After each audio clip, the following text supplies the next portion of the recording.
14.2 Reaction rates. Rates of reactions can be determined by monitoring the change in concentration of either reactants or products as a function of time. Sample exercise 14.1, calculating an average rate of reaction.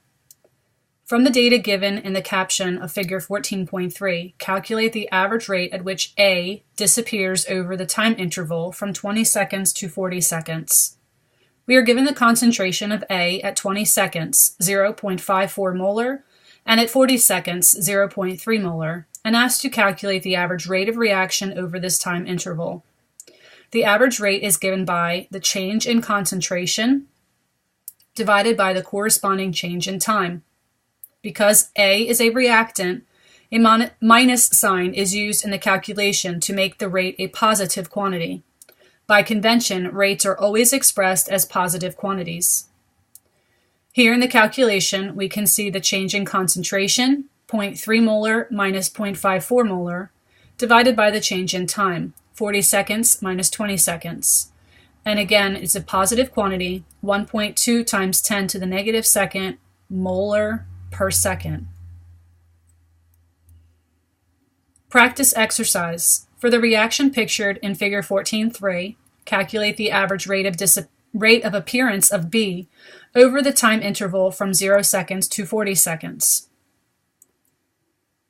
Reaction rates. In this reaction, the concentration of butyl chloride was measured at various times.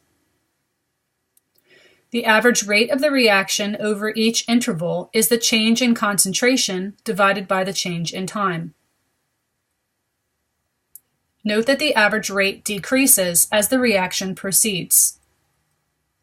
This is because as the reaction goes forward, there are fewer collisions between reactant molecules. A plot of butyl chloride versus time for this reaction yields a curve like this. The slope of a line tangent to the curve at any point is called the instantaneous rate at that time. All reactions slow down over time. Therefore, the best indicator of the rate of a reaction is the instantaneous rate near the beginning of the reaction. Reaction rates and stoichiometry. In this reaction, the ratio of butyl chloride to butyl alcohol is 1:1. Thus, the rate of disappearance of butyl chloride is the same as the rate of appearance of butyl alcohol.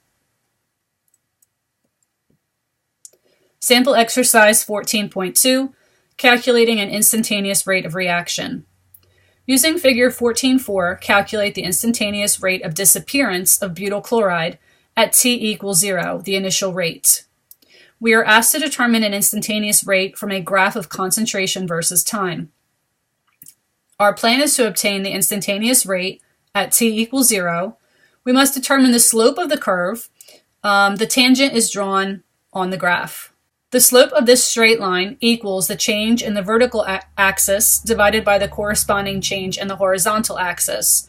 That is, the change in molarity over the change in time, or delta y over delta x. The straight line falls from a concentration of butyl chloride equal to 0.1 molar to 0.06 molar in the time change from 0 seconds to 210 seconds, as indicated by the tangent triangle shown in figure 14.4. Thus, the initial rate is the change in concentration of butyl chloride divided by the change in time, or 1.9 times 10 to the negative 4th molarity per second. Practice exercise. Using figure 14.4, determine the instantaneous rate of disappearance of butyl chloride at T equals 300 seconds. But what if the ratio in the reaction is not 1:1? In such a case, we must divide the rate of disappearance of HI by 2, its coefficient. To generalize then for this reaction, we have this very long elaborate formula. All it's saying is that you're going to take the coefficient, 1 divided by the coefficient, in front of the rate, the change in concentration divided by the change in time. Notice again the minus signs for the rate of disappearance of reactants and the positive values for the rate of appearance of products. Sample exercise 14.3, relating rates at which products appear and reactants disappear. How is the rate at which ozone disappears related to the rate at which oxygen appears in the reaction that is shown here? If the rate at which oxygen appears is 6.0 times 10 to the negative fifth molarity per second at a particular instant, at what rate is O3 disappearing at this same time interval? We're given a balanced chemical equation and asked to relate the rate of appearance of the product to the rate of disappearance of the reactant. We can use the coefficients in the chemical equation as shown in equation 14.4 to express the relative rates of reactions. Using the coefficients in the balanced chemical equation and the relationship given by equation 14.4, we have that the rate is equal to minus 1/2 the concentration of O3 over the change in time, which is equal to 1/3 the concentration change of O2 divided by time. Solving this equation, we then get 4 times 10 to the negative fifth molarity per second. Practice exercise. The decomposition of N2O5 proceeds according to the following equation. The rate of decomposition of N2O5 at a particular instant in a reaction vessel is 4.2 times 10 to the negative seventh molarity per second. What is the rate of appearance of NO2 and O2, our two products?